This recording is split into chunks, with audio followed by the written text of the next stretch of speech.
In this very special episode of HotHardware's 2.5 Geeks, we have Frank Azor from AMD here to talk all things Radeon software Adrenalin. Next.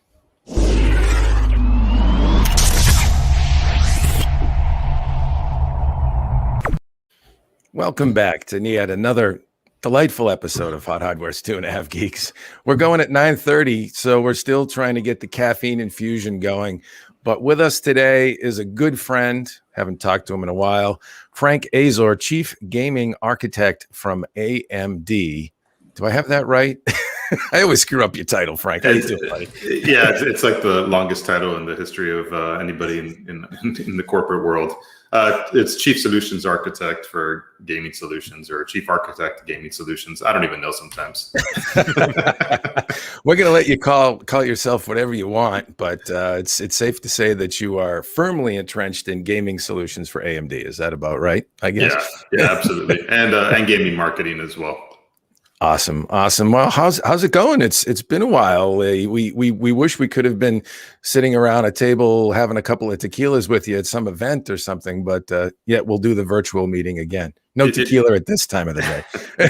Yeah, we're in the coffee phase of the day right now. Maybe tequila after this. But, it's almost been a year since I was on the show with you guys. It's been what a crazy year. But it's been really good. How have you guys been doing? Good. We've been trying to keep pace with all the exciting stuff that you guys have been releasing, but and lots of Zoom meetings. But it's good to be streaming with you to kind of chat it up and have some real-time conversation about some exciting new stuff you guys get going on. How's things in Marco's neck of the woods? He's sitting over there. Look at him. He's all fresh-faced and bright and bushy-tailed. He got good sleep last night. He did. Yeah, I actually didn't. I have stories about last night, but yeah, no, I'm good. No complaints. Had a nice, healthy breakfast. Got to shower. Walked the dog. It's a beautiful day, so no complaints on my end. Beautiful. Well, welcome back, everybody. In case you haven't seen our webcast lately, we're using a new interesting interface from the folks at StreamYard.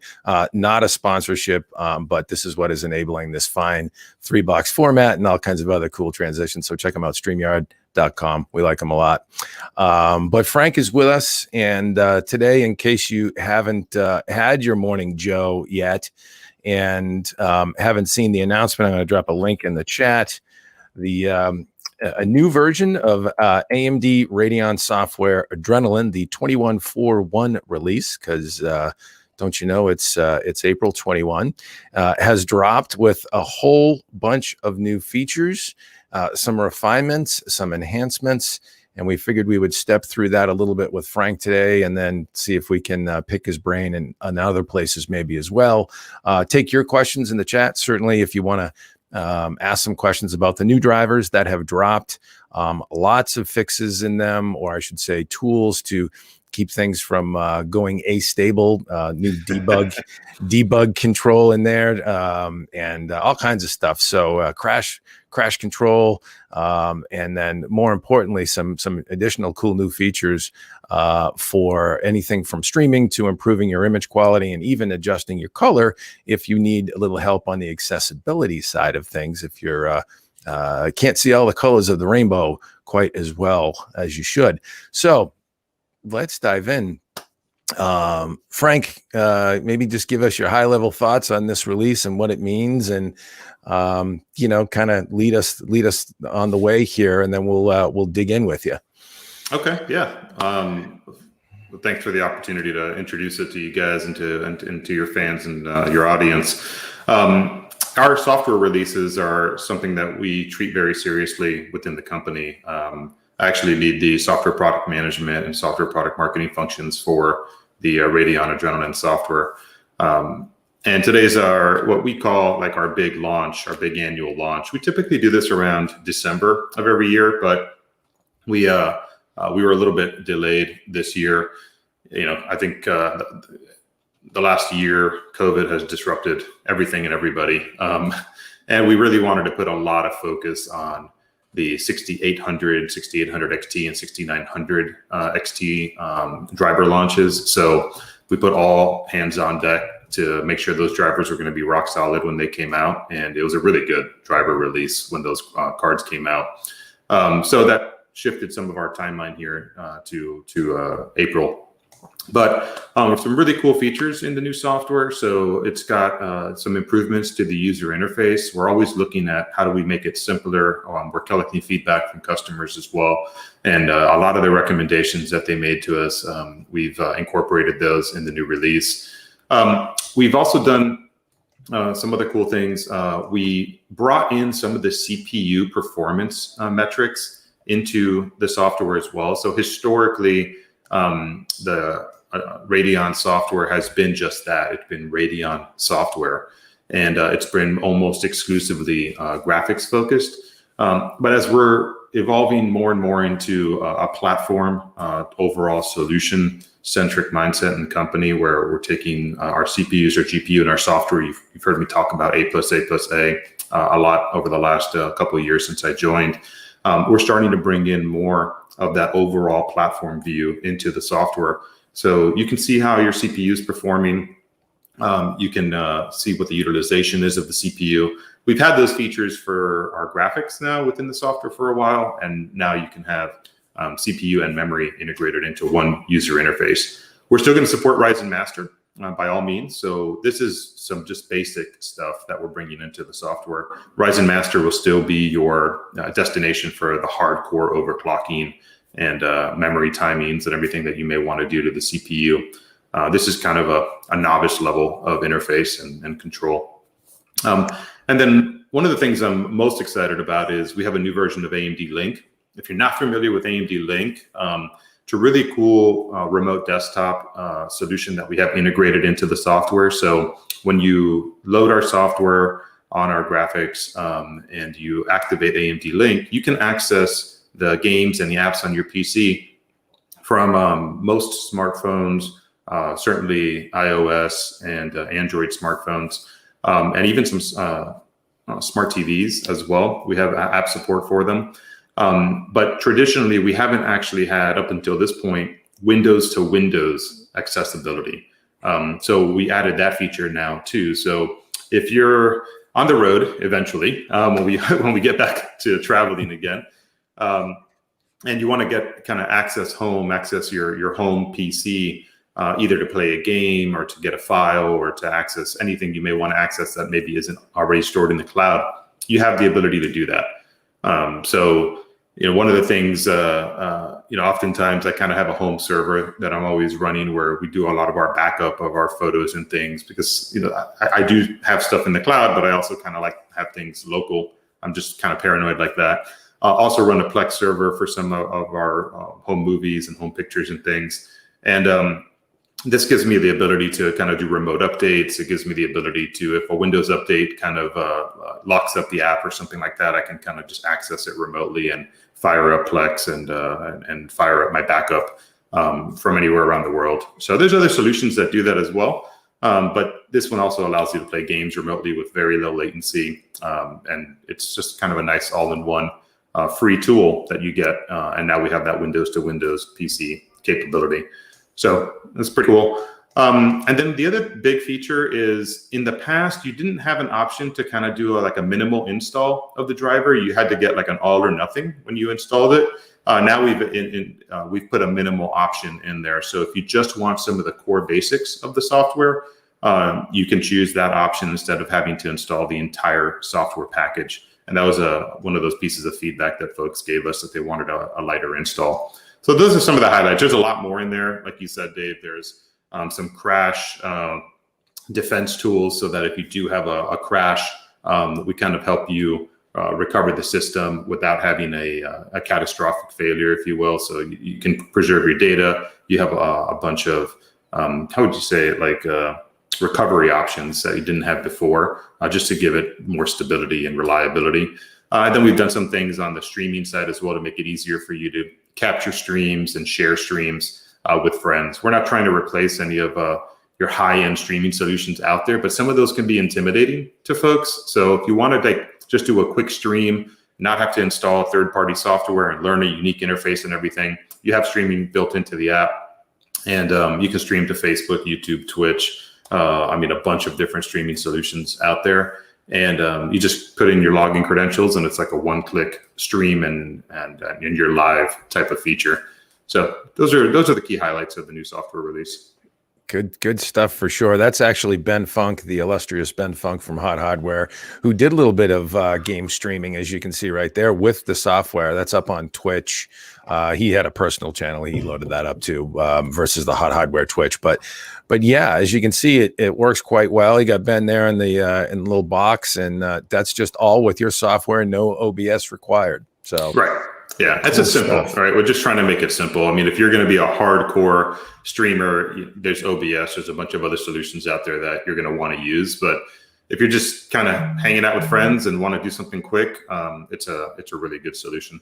I forgot to mention one thing, actually, Dave. This is another part of the software that's really neat. As part of AMD Link, you can now have a friend and you kind of play non-multiplayer. How would you say, local multiplayer games? So if you're playing some of those older games that were kind of like dual gamepad local multiplayer, but they didn't have WAN or internet multiplayer capability, you and a friend can kind of play those games now together. It treats your friend as if they were like a local second controller or second keyboard and mouse hooked up to the system. So I don't know exactly what game comes to mind, but maybe some old emulator games and things like that could be cool. Some of the old fighting games that didn't have multiplayer, you have some of that capability now too, which is pretty cool. Yeah, I haven't done local LAN co-op in a while, but I know I mean there were some great titles that had that feature built in. You didn't have to go hit the massively online multiplayer environment all the time. Would it work in that sense as well? Would it allow your friend to maybe hop into your squad on something like, I don't know, COD or whatever?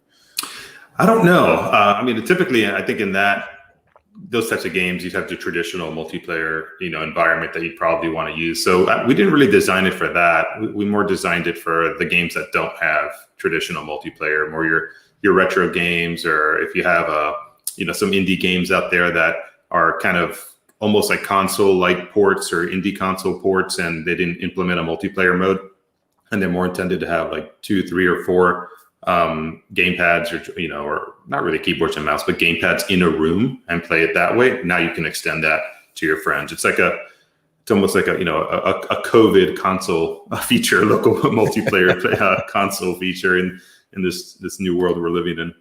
Yeah, stay home and share your games. That's cool stuff. And actually, yeah, Ben had it fired up on an iPad, I believe. That was in that shot you saw earlier, with a keyboard attached. Yeah, right there. I don't know what he's playing there. It looks like maybe a little what is that? Maybe GTA or something. Anyways, so yeah, we had real good experiences with it. The other thing is he noticed that there was some auto bit rate manipulating for streaming to keep your stream quality as good as possible relative to your available bandwidth on your home network or your to your ISP. So cool features. Marco, I know you wanted to dive in here, and there's a bunch of questions that are streaming in the chat. You want to pick through those, or do you have a few of your own first? There's a couple of quick ones that we should probably just get to because they were relevant to what Frank was just talking about. Frank, could you? We had a question about the Windows app for AMD Link. So that's now a standalone download. Can you just explain a little how someone on Windows would want to do that? Because previously we had the iOS and Android apps. How does it work for Windows now? I know it's slightly different. Yeah, I mean, basically, you kind of log in via a browser. You get a link, and any plugins and any download you need will kind of auto download for you, and you're remotely accessing your desktop that way. It's a real simple interface. You don't need to install a big proprietary package or anything or application on your local system. It's just a really simple way of getting to your remote system. Works across a bunch of different browsers as well. So you don't need to have an AMD processor or an AMD graphics card on the client side. You do need to have it on the server side, naturally, because we're doing all the processing and compression and everything on our graphics card. But yeah, you can pretty much access it from anywhere. So your client system can be a really low-end integrated graphics, 4 or 5-year-old system, and you can be playing a modern game on it, like Cyberpunk or something like that, that is all being rendered and everything on your local PC. So think of it as like a cloud gaming solution, except you're the cloud, you're the server, instead of having to pay for a service or be dependent on a third party to kind of host the game and handle it for you. Your own personal gaming cloud. I like it. And so it's free. I know with the new streaming features, you guys implemented basically like a dynamic QoS.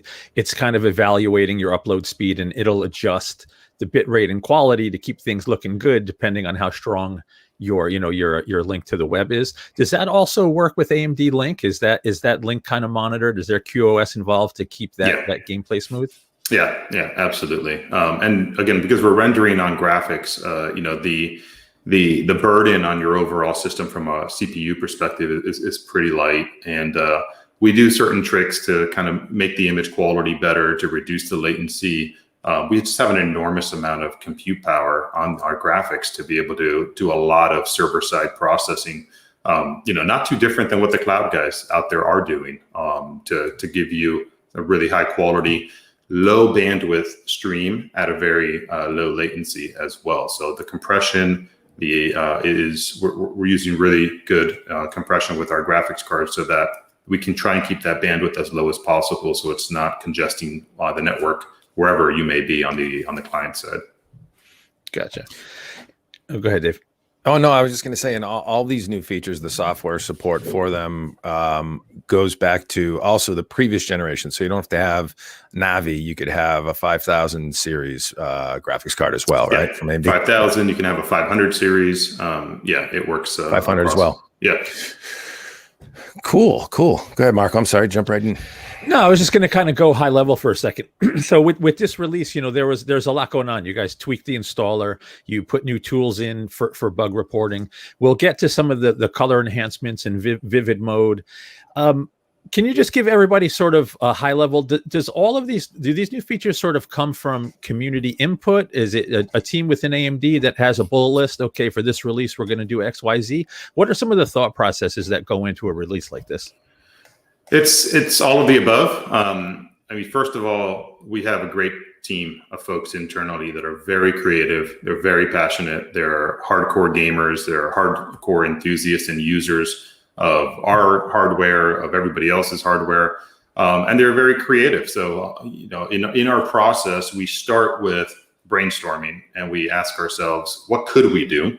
And that's my favorite part of this job and what I've done over the last 20 plus years is having those meetings where your ideas just run wild and there's no limits. We just think about anything and everything we possibly can, and we start building a huge list that starts to go into a funnel where you kind of whittle it down to here's what we should go do.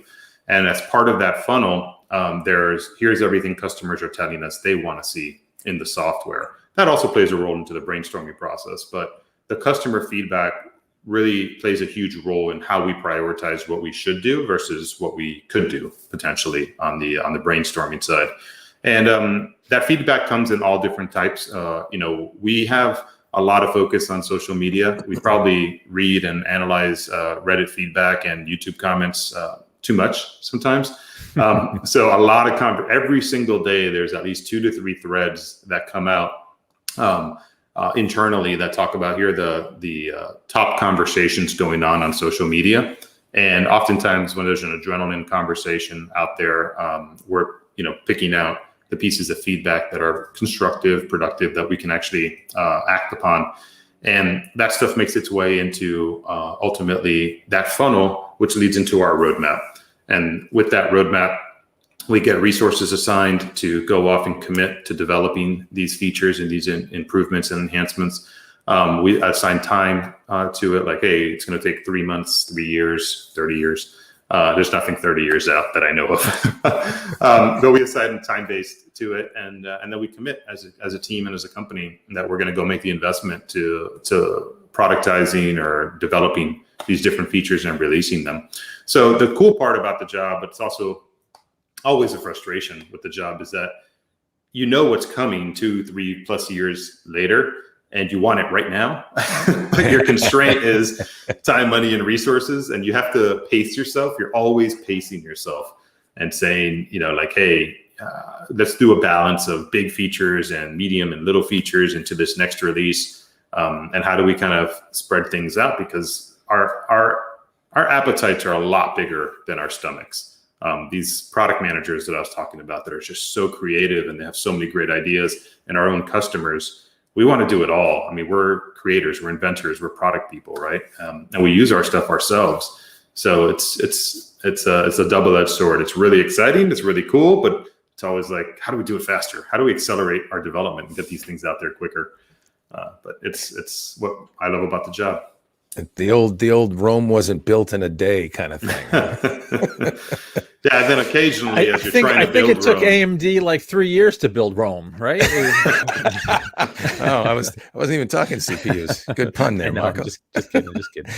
You set me up. I got to knock it down. Absolutely. Good stuff. We have a couple more questions that came in. This is an interesting one that you might want to feel. What happened to AMD Fluid Motion? Will we have an alternative in the future?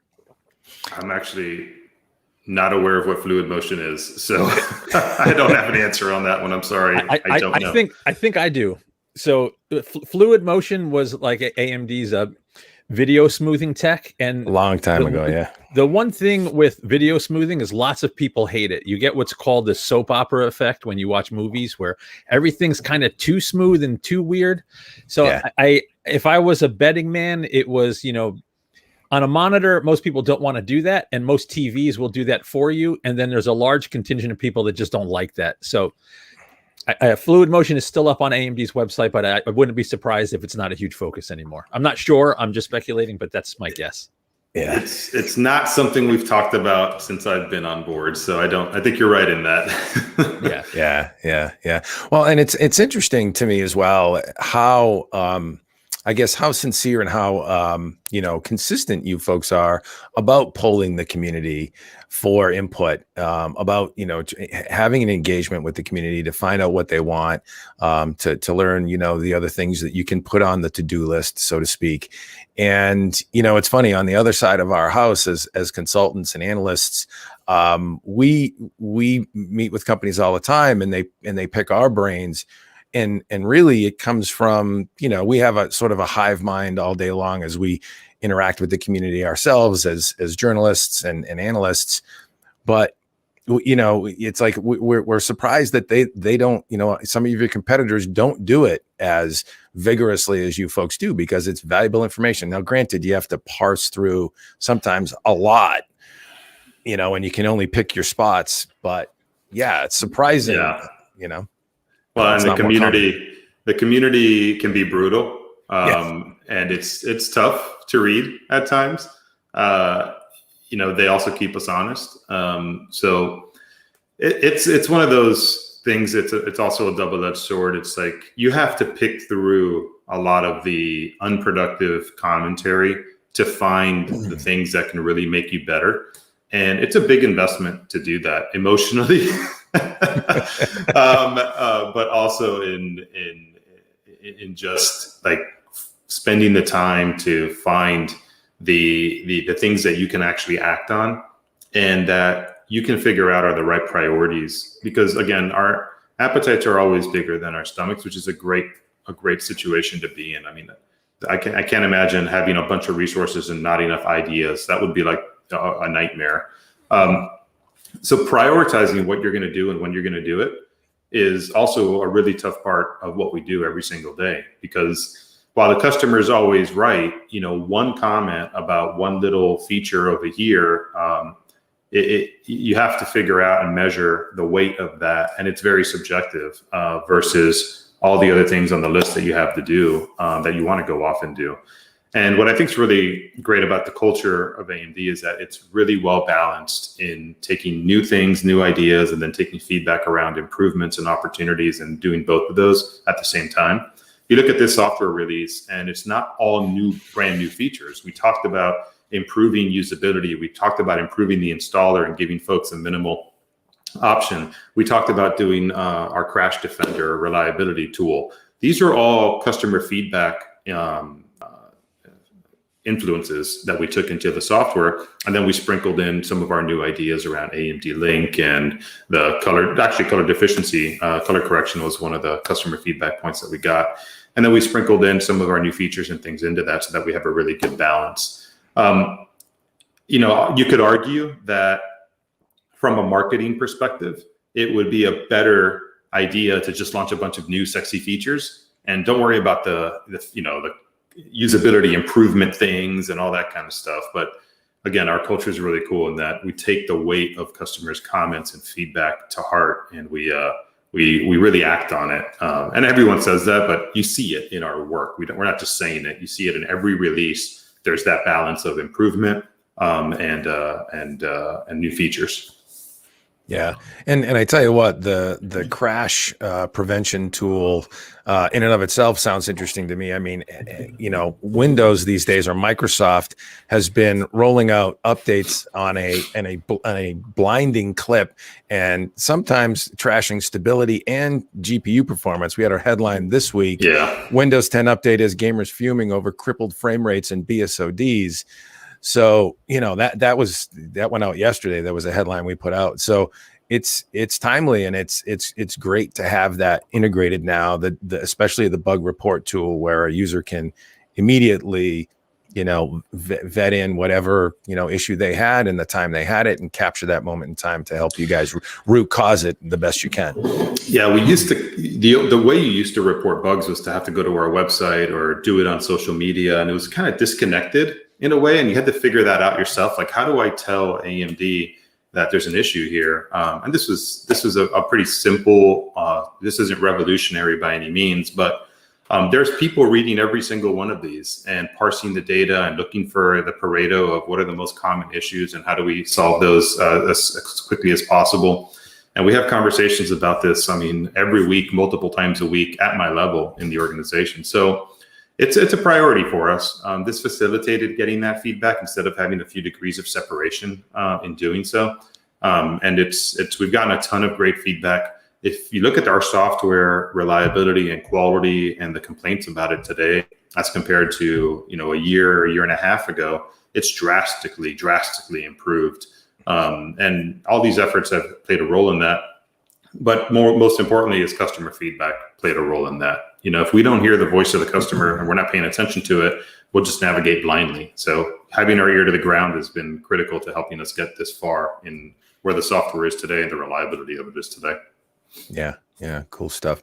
Marco, a bunch more questions in the chat, I think. Can we field a couple of those? I think we can, but before we do, because there's some questions on future features that we'll roll those in a bit. But I just want to go. I'm going to go high level again, because we're all longtime geeks here. It used to be that graphics card software, before there were even GPUs, you right-clicked, you went to Display Manager, and you had 2 or 3 tabs of features. Now it's almost like the GPU software is a little mini OS all its own. You can browse the web, you have launchers for games, you can basically control any aspect of what's shown on your screen, you can stream. There's tons of new stuff in there now. Where do you guys see it going, like, Frank? Is it going to be sort of unified across OSs? Is the GPU software going to be its own thing? If you could go high level and just look into your crystal ball, how do you see things shaping up? Good question. Yeah, it's a good question. So the first thing we want to do is we want to evolve it from being just a graphics card, a GPU software, to being a complete solution software. And if you buy a computer from an OEM, a Dell, Lenovo, HP, any one of those OEMs, they tend to have their own software interface that has some of these features, maybe all of these features, maybe even more features. And that's great. We interface with those software solutions as well, and we give them APIs so they can control and interface with our software on the back end if they want to do that. But if you build your own computer, you don't really have access to that software. And the software is valuable because it allows you to overclock. It allows you to understand what's going on with the machine from a resource utilization perspective, from a performance perspective. You can turn on and off all the different types of knobs and switches of features that we've developed over the years, whether it be Radeon boost or anti-lag or image sharpening. We have just a huge library of different image improvement and performance improvement features that you may want on, you may want off, depending on the experience you're trying to go for. So the software is intended to give folks control over their PC, but also not get in the way of the experience. And that's a really fine balance that we're always trying to figure out. So it's intended to help you. It's intended to add value into the experience. As more and more people are using their PCs for more things, for different things, it's become a very broad multi-purpose device. 20 years ago, we weren't really streaming on our PCs, for example. Remote desktop connections weren't really that, at least I don't think they were that important for a consumer to be able to use, because you kind of had one PC and only one PC. You didn't have like a home, maybe desktop or home server or something that you may want to access remotely. As all these use cases have just evolved, I think we're thinking through, how do we add value to the ownership experience? And how do we, number one, invent new things that people may care about and may want to use, and they are, because they tell us that they're using them. But then at the same time, how do we respond to the ideas that customers are giving us and show that we're innovating and we are being responsive to them? And there's hardware, but your interface into that hardware is the software. And the more that see, touch, hear, and feel experience we can give you of the PC itself, or the solution that we're building, the A+A+A platform, or the graphics card, or the CPU that we can give you, the more connected you become with the hardware and the technology. And that's a key part of our focus as well. As if you think about it, and I always say this, right? Like a CPU and a graphics card, you can't really interface with it, be outside of software. Like it's kind of like an engine in your car. You don't touch your engine. You hear it, I guess, a little bit, but there's no user interface to your engine. You interface with the steering wheel, with the pedals. You feel the suspension and the weight of the car as you're driving it. You interface with the radio, the air conditioner, the hardware that's at your reach. In our world, that hardware that's in your reach is software. So the more we're giving customers the ability to leverage their invisible hardware that's inside the PC through this software, we see that there's more value in the experience and in the ownership of that hardware. So that's our approach, that's our philosophy, and you're going to see us, like I said, bring more of the CPU, the memory, the overall Radeon non-graphic stuff into this overall experience, so that you can have a nice, simple user interface to touch more and more of the PC that we're able to provide you with. It's funny. I think some folks might not be aware that software engineering is a huge resource component of any hardware OEM or silicon manufacturer. And actually, software engineers probably outnumber hardware engineers in your company like 2 to 1. I'm going to guess. You might not know that number, but I'm sure it's significant. Yeah, it's interesting because you have different functions of hardware engineering within the company, and then it's hard to classify everyone as software. I couldn't give you an exact ratio, but I'll tell you that there are thousands of them. I mean, thousands spread out throughout the company doing different things, whether it be on the CPU design side or on the driver side or the Radeon software interface side. I mean, there's so much back-end software to make these things work. If you think about it, we have to ensure that the hardware, the software, and everything works with the operating system. And we don't just support one operating system, we support a multitude of different operating systems. We have really good Linux drivers, for example. Completely different scopes of work and expertise to get something to work with Linux versus to get it to work with Windows. You also have backwards compatibility support that you have to continue to offer for a certain amount of time. So, we support older operating systems as well in a lot of our hardware. And then you have to support future operating systems as well. Then you get into APIs. You have DirectX 9, 10, 11, 12. A lot of stuff. You get into Vulkan. Yeah, it's like the complexity is enormous. And our software team is just amazing, very honestly. How they handle that complexity, and then the incremental complexity we keep throwing at them, because like I said, there's no shortage of ideas here. So, from 1 minute to the next, we'll be like, here's an incredible idea. We absolutely have to go and take this on. But all the work that they already subscribed themselves to for the last, year or two that they have to get done in the next 2 to 3 years, that doesn't disappear. So it's a constant battle of how do we do more with less resources or the existing resources that we have? How do we get more efficient? How do we use technology to help us make more technology, which is really cool too. But it's probably 50% of the battles that we fight together figuring out with the teams are resource management to get everything that all of our ambitions accomplished. And software, it's as big of a bottleneck to our dreams and aspirations as hardware development is, absolutely. And it's a piece of the puzzle that you can't live without. Like, again, what if I gave you an incredible GPU and there was no software? It would be a paperweight. Yep. Right. So they're equal in importance. The software team would tell you they're more important. The hardware team would tell you they're more important. They're both essential. Yeah. So yeah, as a reviewer, I just want to give everybody a little insight into my life. That happens all the time. We get the hardware before we have drivers to test it. So, I want to be like, oh, look at this thing. It's got to get in the test rig. You got to wait a week sometimes because we don't have the software. Collecting dust. Yeah. Yeah. Good stuff for sure. Good stuff. Yeah. The old adage again, there's not enough hours in a day or in a week. And you have to pick your spots and what you resource, and the critical stuff, bubbles up to the top for sure. Well, what's interesting is we're a 24/7 operation because we have a global footprint and time zones are different.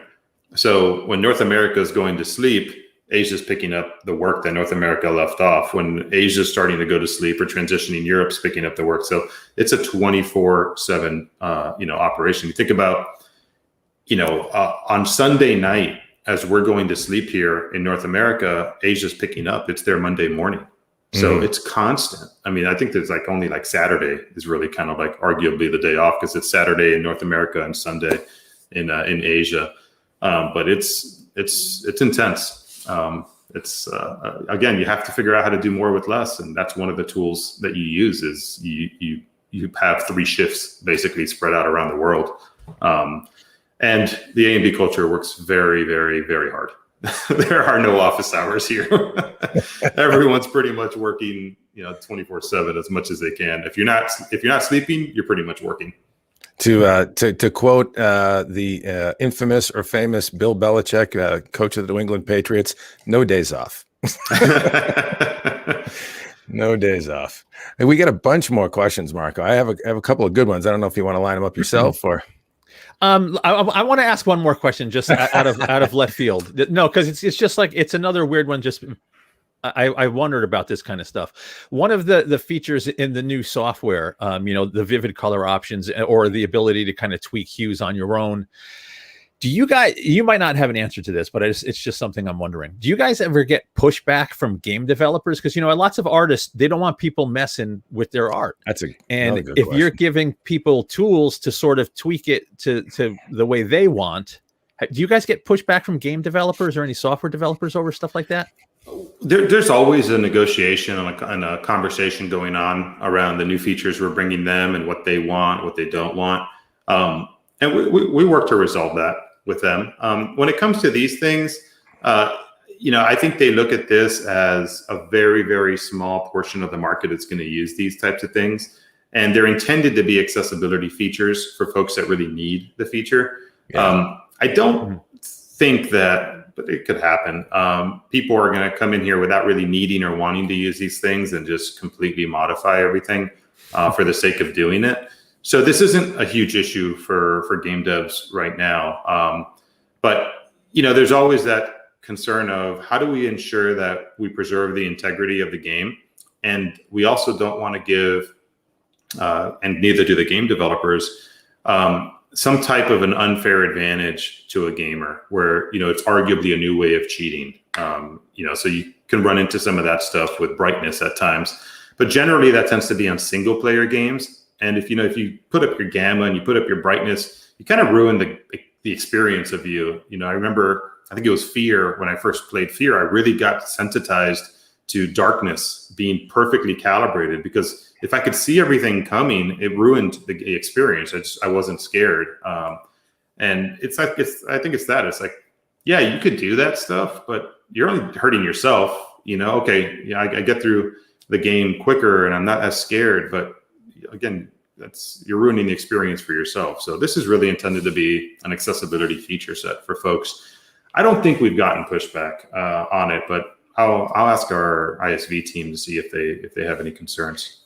Yeah, it would make sense to me that feature, the accessibility side of it, you would want to enable, and game developers would want to enable, so that folks that have an issue with vision, some sort of vision anomaly going on that they need to overcome, they have the tools to do that, and that's goodness. Yeah, and if you're a game developer, you kind of prefer that AMD does it for you, or a competitor does it for you, and you have a global solution. Instead of every game you develop, you have to build your own accessibility suite and characteristics and interface and everything for.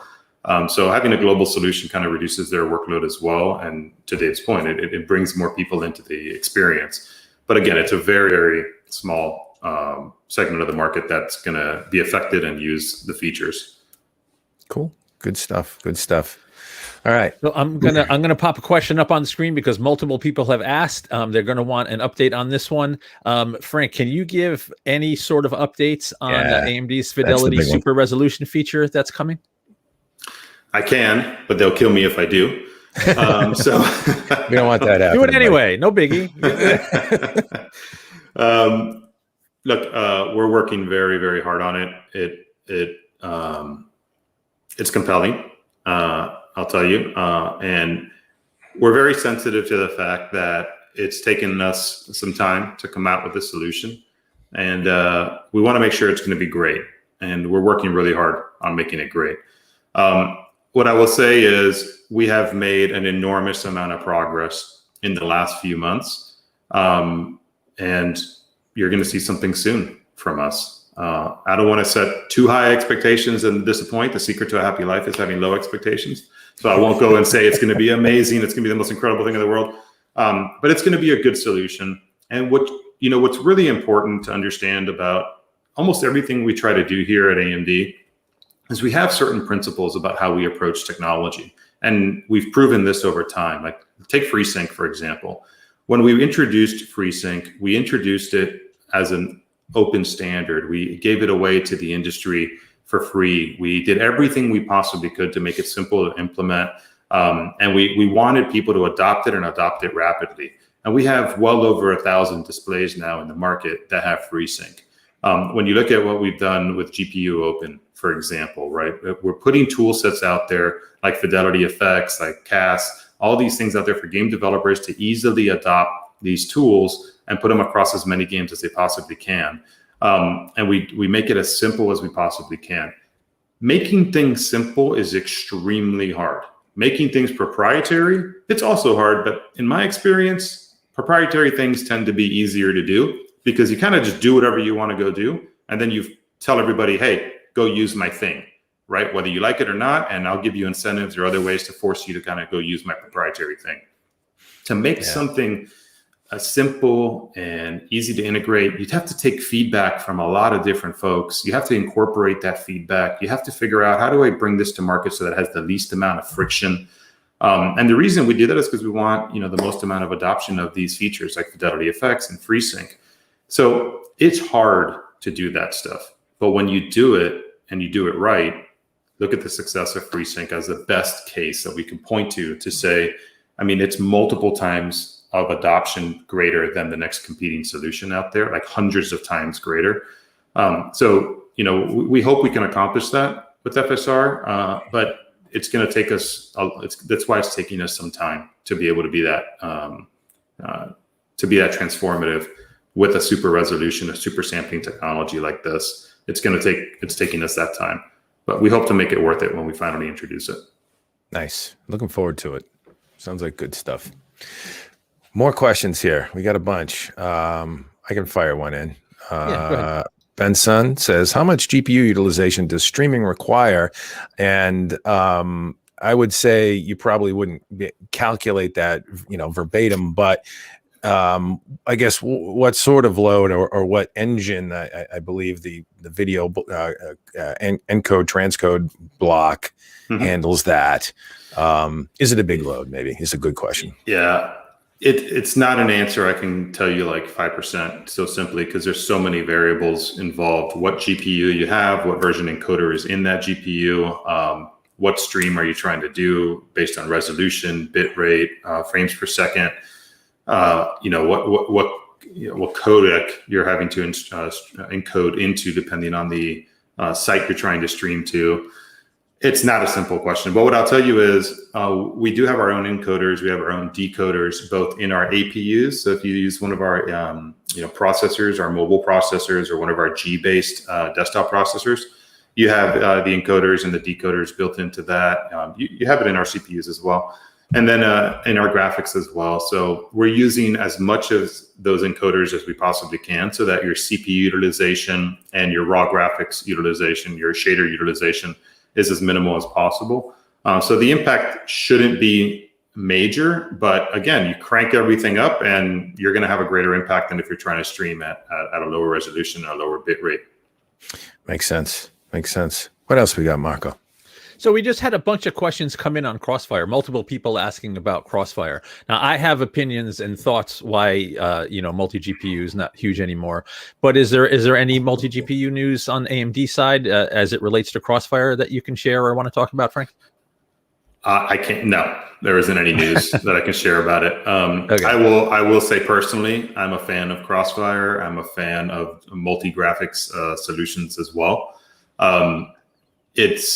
It's very challenging to get it to work reliably and to deliver a performance experience that is proportionate to the cost of having the multi GPUs inside the system.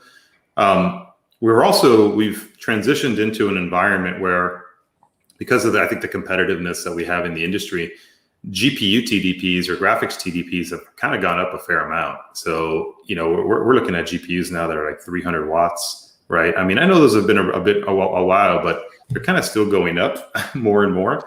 So, and form factors are actually shrinking. If you look at desktop form factors, by and large, more and more people are buying smaller form factors, ITX, micro ATX. The days of the full size ATX, 1200 watt power supply, space heater in the corner of your home. I would say that there's less demand for that today than there was 10, 20 years ago. And that's because there's been so much consolidation of technology into very small chips and into SoCs where everything used to be discrete. Remember, you used to have a discrete graphic, a discrete sound card, a discrete network card. All these things are on board nowadays. So it's the focus right now, I think, from everybody is how do we make the most powerful single graphics cards we possibly can in a nice, quiet form factor that'll be ubiquitous across almost every other desktop form factor that's out there. And, again, how do we make that be the most valuable purchase you can make for your dollar? So your performance per dollar is going to be higher there than in the majority or the average of what a multi-GPU setup from us or our competitor was delivering to recently, because the complexity is so high.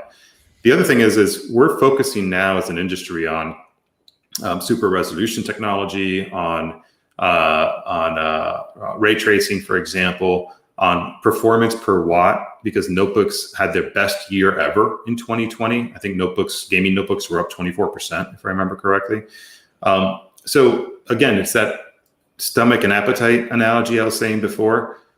Where do we allocate our resources? Those areas are going to give us all, a better value in terms of performance per investment than trying to get 2 and 3 graphics cards to work again inside a system. So that's all the logic behind it. Now, I mean, I built Alienware rigs for 20 years, and we built a business on SLI and Crossfire. So personally, I love it. I'm a huge fan of it. I'm like, throw all that logic out the window. Let's go back to building $5,000 and $8,000 rigs. But it's the business side of it's tough to justify when you have ray tracing, super resolution, all these other things that everyone's trying to go off and do that are going to be a better bang for your buck. Yeah, I think what lots of folks, lots of enthusiasts have to understand, doing multi GPU with modern titles, it's not like it used to be where you can do split screen or alternate frame rendering. Just doesn't work. So you still have, discrete multi GPU and DX12 if a game developer wants to code for it, but they're just not really embracing it like they used to. That said, if I'm speculating way out into the future, you have everybody with their own sort of new fabric technology that's linking chiplets and linking different parts of a system. When that fabric gets wide enough and fast enough, multi GPUs may look like one GPU to the OS, and maybe you can start doing some new interesting things, but that's pie in the sky future type stuff. Frank didn't say anything about that. That's just me speculating. But yeah, I think that's a good speculation though. Yeah, it's all about IO bandwidth. Interesting. No comment. Let's see. We have a couple other questions. Let's see. We had some on hardware. Eric, we're probably not going to get an answer on any, RDNA 3 or CDNA stuff for mobile. So we're going to probably save that for a different podcast, most likely. Ricardo, you're not even trying. I like that. I like it. Because I know the answer. I don't want to waste your time. Ricardo is asking for FSR updates. You'll have to rewind the stream. Frank was just talking about FSR just a couple of minutes ago. So once this is live afterwards, just rewind the stream. It'll be up on all our channels and you can check that out. All right. And back to you, Dave. Sorry. No. Is there a recommended, here's a question. Craig Teeter says, is there a recommended minimum connection speed for Link? Oh, we may publish one. We may have published one. I'm not sure. Okay. I'm not sure. I think it was in our article. But I'm not going to be able to parse it right now. So Craig, if you check out Ben's article, he does mention that. I want to say it was 5 megs. But it's going to depend on resolution and everything. Let me try and find that here before we log off. Wi-Fi up to 50 megabits is supported. Anyways, okay. You stumped us, Craig. We'll get back to you. It's not that hard to stump me, so. No, especially at this hour of the day. We usually get up around the crack of noon here to start working. You know what I'm saying, Frank? I'm kidding. Whose idea was it to do it at this time? Was it my team's? I hope it was, but that's okay. It's fine. It's fine. We start the day off right with you, brother. Let's see what else we got, Marco. Bunch of stuff in here. Yeah, there's a bunch of stuff that folks. Frank's not going to answer some of this stuff about a crypto mining GPU. We're not going to get an answer on that. I'm sorry. I don't want to pepper him with stuff that I know we're not going to get an answer. But here's one we might. Go ahead, Dave. If you want to choose that. I just threw this one in. Yeah, can you disable video color profiles yet? Default still modifies video when you play them. I guess. Interesting. Yeah, you should be able to disable all the video color profiles. If default is modifying them, then it sounds like there may be a bug. So I'll talk to the team about that, but it's intended to, you should be able to turn everything off and just get your raw, pure video feed and signal. Without messing with it, yeah. Okay. What else you got, Marco? I'm going to answer one from Sadie that was way back. I'm not going to bug Frank because I know the answer to this one. He's asking about the newest APUs for mainstream users. But why are they only for OEMs? They're only for OEMs right now because that was just the launch strategy AMD went with. And right now, most folks are extremely happy with Ryzen CPUs and discrete GPUs for the channel where people are building their own rigs, but the next gen APUs, they're coming. It's not going to be long. I wouldn't be surprised if you found some gray market stuff already out there. Just for the short term in the beginning, they're going to be for OEMs only, but they'll be coming. So no sweat on that. No comment. Yeah. See, I know how Frank plays the game. I know how it goes. I want to come back and talk to you again. I have to play by the rules, or they'll never let me talk to you again. You have to remain an employee of the company. Yeah. That's why I'm taking all these shots for the team here. I get it. Yeah.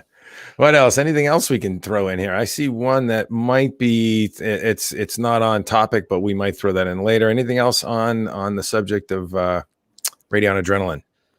I don't think we missed anything on the software. I think we're good. We have some folks. So we had I'm going to pop this one up, and I'll also answer it.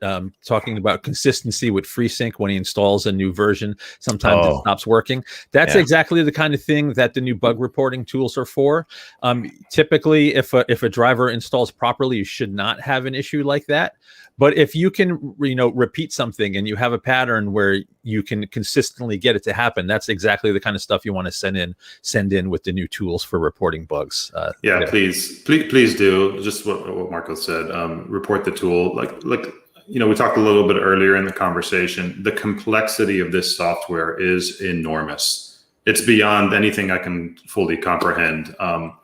Again, you have operating systems, you have all these different graphics cards, you have different graphic cards from different AIB partners, add-in board partners out there.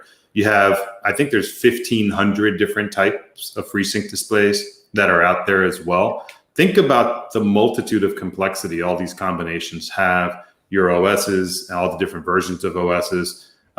So look, honestly, sometimes things break and we can't possibly test every permutation of every combination out there when we make an update. So what we're trying to do is make it as easy as possible for you to report to us when something breaks. And we have the team on our end that is paying attention to those reports so we can act on it as quickly as possible. So my request is empathize with us a little bit because things are very complex. And like Marco said, right, look at the software interface. It keeps getting bigger, more tabs, more features, all these different things. Our commitment is we're listening and we're going to be as responsive as we possibly can to fixing the issues. And there aren't issues that we say, oh, ignore that. We're not going to go focus on it. It's just a prioritization that we're doing of the more recurringly an issue shows up in the bug reporting or in social media, the higher it ranks in our priority because there's more customers that are affected by it. But pretty much every bug that's been reported that we can understand and comprehend and replicate, it's on the list for us to cross off. And things have gotten a lot better in the last year. I mean, Marco, Dave, I don't know what your perception is, but the bug reports are very small. The impact of them is very small. And the performance of the drivers have gotten significantly better as well. I recently looked at some performance data of, I think it was how our graphics were performing when we launched RDNA 1 and the driver then versus how the same hardware is performing with our latest drivers. And some games have gone up 5, 10. There was 1 or 2 games in there that went up over 15%. Just through driver optimizations and improvements. And that goes back to RDNA 1 and even some of our older 580 or 500 series graphics cards as well. So it's one of those, we call it kind of like the fine wine. It just gets better with age. But we're constantly trying to give you more and more value as being part of the AMD family or in the ownership experience of having AMD hardware. Yeah, I think both your competition and AMD over the years have had their spots where driver stability and driver performance were, less than optimal, let's just say. I think lately, and Marco, I think you can attest to this because you kicked the tires a lot on these in the GPU reviews for HotHardware. I think lately the drivers are miles improved from days gone by, for sure. Yeah, good stuff. Yeah, so it's funny. Like I'm like this just recently because we had such a basically a bunch of new platforms launch. I completely revamped all the test rigs, and I got to say, I keep a flash drive with an up to date Windows ISO that's got all the patches already in it. So if you start clean with a pre-patched Windows and just a fresh single driver install, it has gotten exponentially better recently, the last couple of years, than ever in the past. You can go from blank SSD to benchmarking in under an hour. Like, it's so much smoother now. And and I'm not just saying this because Frank's on, and on the AMD side in particular, it's two driver packages. Install your Ryzen chipset software, install your Radeon software, bang, everything's done. And you're benchmarking, like you're there, a couple of tweaks and you're ready to go. So it is so much better now, even with all the extra complexity. It's pretty awesome. Actually, thanks. You just prompted a reminder for me. We're bringing chipset drivers now into the Radeon software package as well. So we're trying to eliminate that two-step process for you. We already have several of them integrated into the package, but I want to get to a point where there's one executable and your entire AMD system gets updated with everything that you need. And we're pretty close to that right now. Yeah, nice. That was actually something we gave feedback of. I don't remember if it was with you or with another group within AMD, but a one-click installer for the entire platform makes so much sense. Just detect what's in the system, install it, done. It'll just make everything easier. So we're going to call it the hardware feature moving forward. There you go. I mean, that's perfect if you think about it. Yeah. We had a couple of questions come in. I'm not aware of this bug. One bug I am aware of that I'll answer. But this one, is there a specific Oculus Link bug that you guys are aware of being worked on? I'm not, so I'm not even sure what this one's about. Yes, it's on the known issues list. I can't tell you when it's going to get resolved, but I do remember it on the known issues list, and the team is working on it. Okay, and I am going to pop one up from Ricardo. Ricardo's asking, he might not know, but I'll ask anyway. LG C9 is not being recognized as a VRR display with RX 6800. What can I try? So Ricardo, that's not AMD's issue. LG has an issue with the C9 and the CX. I don't remember the specific bug, but I'm not sure this is going to be fixed because I think LG did something wrong in those panels. If I'm remembering correctly. I don't think this is an AMD issue. This is an LG issue. And I think even Tuan, who might be in the chat, has one of these TVs and couldn't get it working right. So that's not an AMD thing. That's an LG thing. Or am I wrong, Frank? No, I'm not going to argue with you on that. You're much more informed about it than I am. But let me talk to the team and see if there's some type of workaround that maybe we could do on it. If you already have two folks that are suffering from it, I don't know what's possible. I haven't looked into it. You're better informed about it than I am, Marco, but maybe there's some type of workaround we can try and figure out. So I'll take that back to the team and talk to them about it. Gotcha. Cool. And there is one that we can throw in here that again is off topic, but I think it would be great just to have an update from you, Frank. We also know that this is an industry-wide issue, an industry-wide semiconductor. Oh, I know where you're going already. Yeah. So hard question. When will MSRP start meaning something again? And I think that speaks to the overall supply-demand dynamic and the shortages that exist. Your CEO, Dr. Lisa Su, did go on record on an earnings call where she had said she felt like it was, second half of this year. Any more color or thoughts around that? And I know it's tough because, anticipating, when demand will wane and when things like substrates might come in, it's a moving target, but whatever you can throw in there would be great. Look, I'm not great at predicting the future, so I really don't have an answer to the question.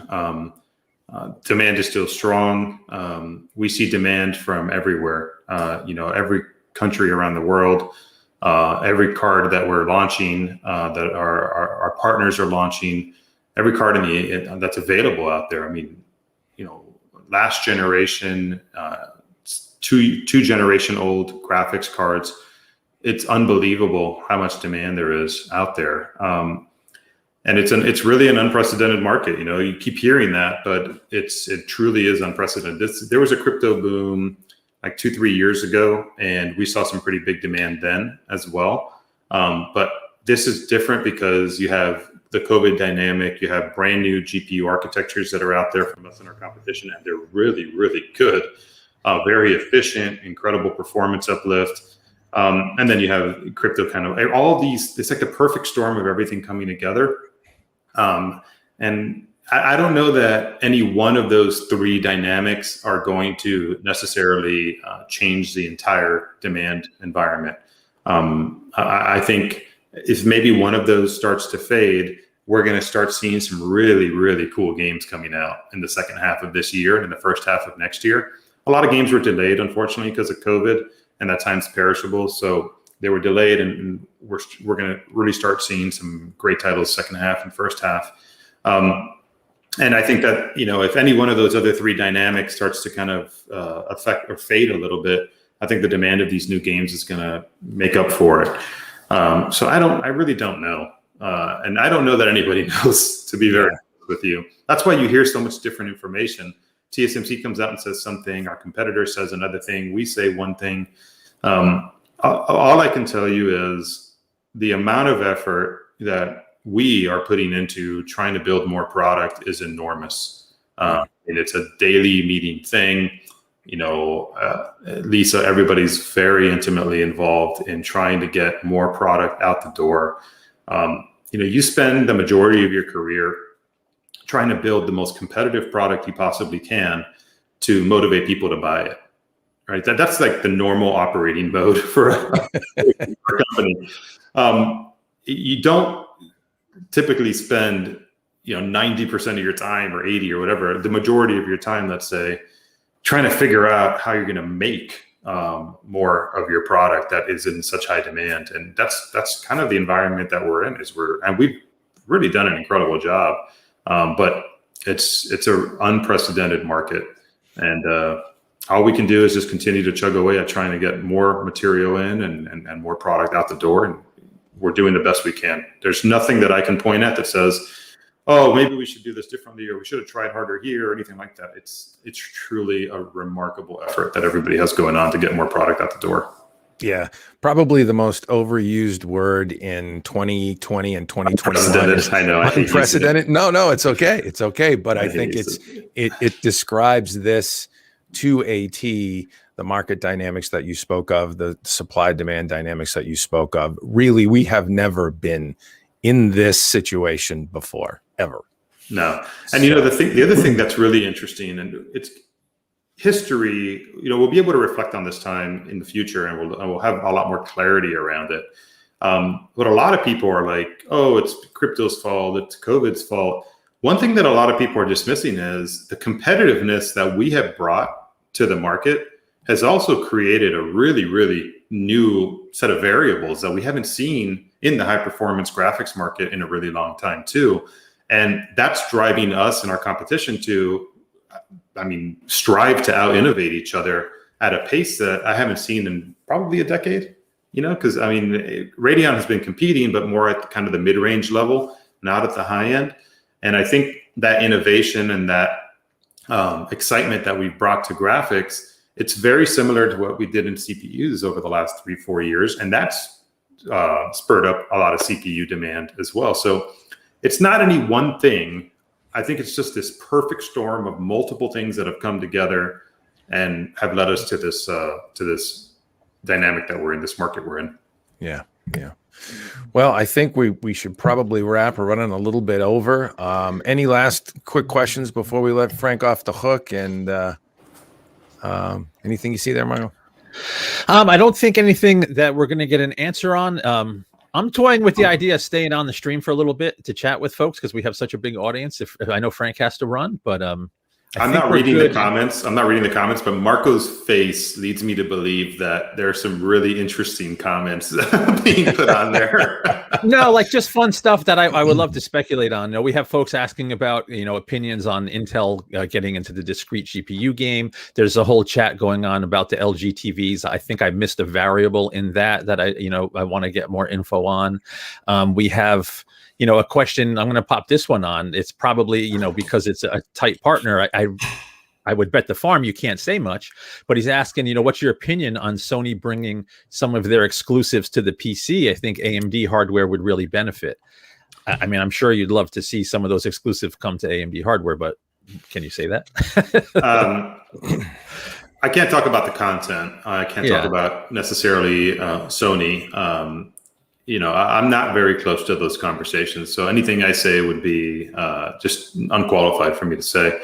But what I will tell you is RDNA as an architecture being broadly available across PC and the consoles and beyond is, you don't have to be a rocket scientist to just assume that has to have certain benefits. As a game developer, it makes content porting easier. It makes optimizing your game a lot easier as well, because you kind of get to optimize it on one hardware architecture, and then your variables turn into operating system variables, really, which is not to minimize the complexity of it, but you just removed an entire body of work around trying to get something to work on a different hardware architecture.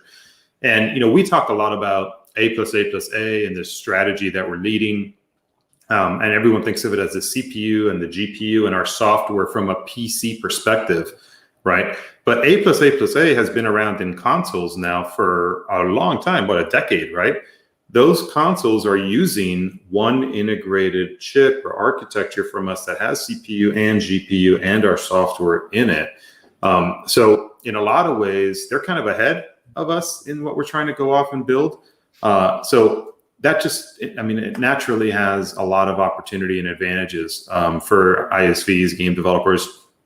So when you see the content coming over from a console, if it happens, when it happens, no console to be named, just know that they're starting with a massive head start in compatibility and in optimization than if they were having to port it over to a different hardware architecture.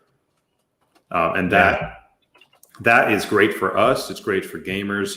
It's great for it's great for ISVs and developers too. They get to reduce their workload. They get to shrink their effort to port these games over, and that gives us these games quicker, and it gives them, it gives us these games ideally very efficiently running on all AMD architecture.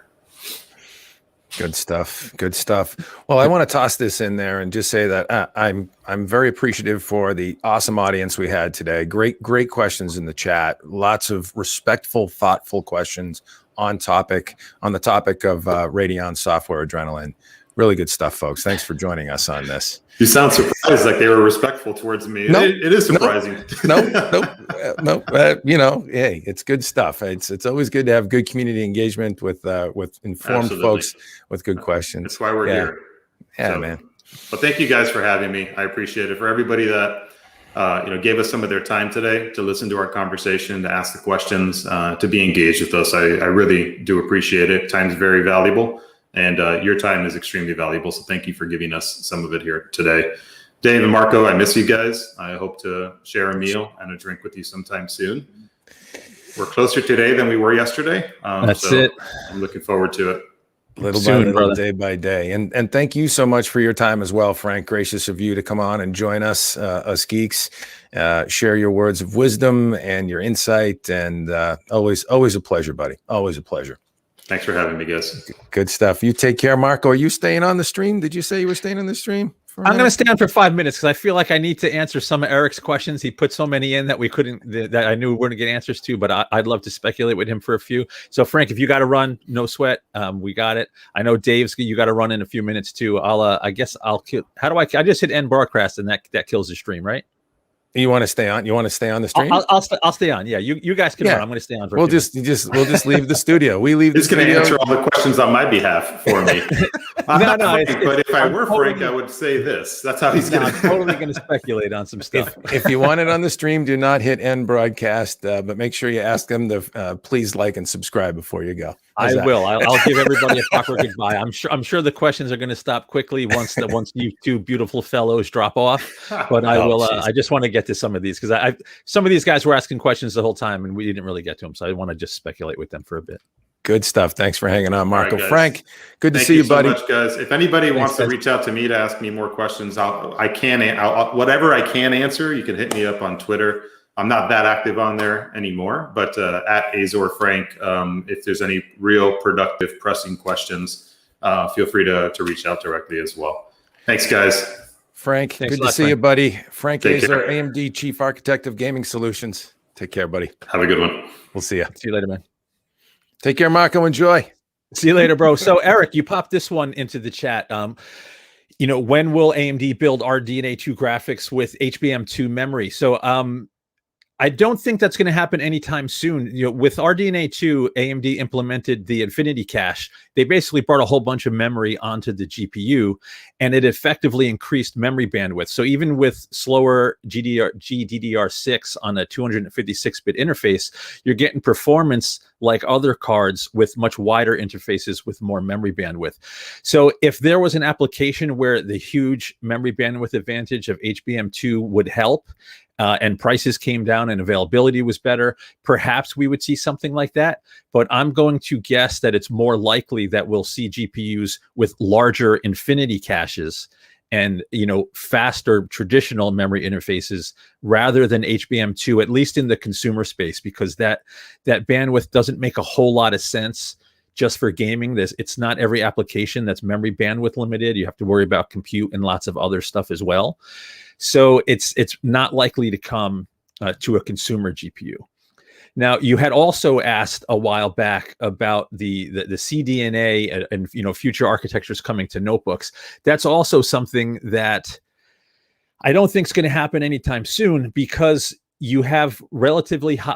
I think someone also asked about RDNA 2 coming to notebooks. Dr. Su announced that back at CES. I believe they were supposed to arrive already, but haven't. I'm hearing rumors and rumblings that they are coming soon, like within this quarter. So not very long. But getting back to the CDNA question, the market for those type of GPUs in a notebook is just very small. That those are architectures more for big iron servers. So that's something that's really not likely to come anytime soon. So let me just scroll back through the chat here. I know I missed some others. So we have this question: what are the next steps for ray tracing? I think for now, in the short term, it's going to be lots of software optimizations. There's not much you can do when you have GPUs already spun and on the market. What I think has been really interesting to see is if you look at AMD's architecture, having those two ray tracing accelerators per compute unit. What happens if they scale that? What happens if it's 3 ray tracers? Is it as simple as them adding another accelerator and getting a big boost in performance for ray tracing? I'm not sure what's going to come with next gen architectures, but I think for now you're going to see lots of optimization on the software side, lots of optimization from game devs to try to get the maximum visual impact with the least amount of compute to keep performance high. And then we'll also have, NVIDIA with DLSS updates and hopefully AMD soon with FSR. So you can, effectively render at a lower resolution, but get a higher performance out of the gate there. We'll see what happens in the next few weeks with that. Let me see what else we missed here. So we've got the LG chat still going on. Yeah, I don't think there was anything else I missed back here. Oh, in terms of availability, we had Anthony talking about if you learn Python, you can, basically monitor availability across lots of places. That is above the scope what I think many people are willing to do. I've actually seen some live streams that will live stream the results from some of these scripts, so you can get live updates on availability as well. It's so crazy. You have regular consumers competing with bots and all of the market dynamics that are keeping availability low. So it's just a crazy time right now to get a GPU. I wish everybody could buy some of this hardware. I feel really spoiled having all this stuff around me. But man, it's going to be a good time. Once availability ramps, it's such a great time to get PC hardware, man. The systems are so much nicer than they used to be. What do we have here? So that's, unless you guys have any more specific questions, I think I'm going to take off. Let me get down to the bottom of the chat. Yeah, so I think that's it. I think I answered everything that I missed back there. I can't scroll all the way to the beginning through StreamYard. So if we did miss a question, please leave a comment in the chat. And please definitely like and subscribe. We're trying to boost the channel. So, any interactions on the channel help us. So, please, hit that thumbs up, like, subscribe, comment. Even if you participated through the whole thing and you live chatted, go ahead and put a comment under the video as well. That really helps us. And also always keep in mind, today was a special stream. We had Frank on, but typically during our webcasts, we talk about all of the happenings on the site for the past week. But there is so much more content on Hot Hardware that we simply just can't get on the channel right now. So definitely check out the site, hothardware.com. Lots of articles and information up there every single day. Tons of news articles, multiple features feature articles a week as well. You can find us on facebook.com/HotHardware, twitter.com/HotHardware, youtube.com/HotHardware, twitch.tv/HotHardware. We're all over the place. We've been around for a long time. We love having you guys with us. I think today's chat went really well. Really appreciate you guys commenting and participating throughout the chat and keeping everything cordial. It was a really good stream today. Hope you enjoyed it. Once again, like and subscribe, and we will see you soon. Thank you.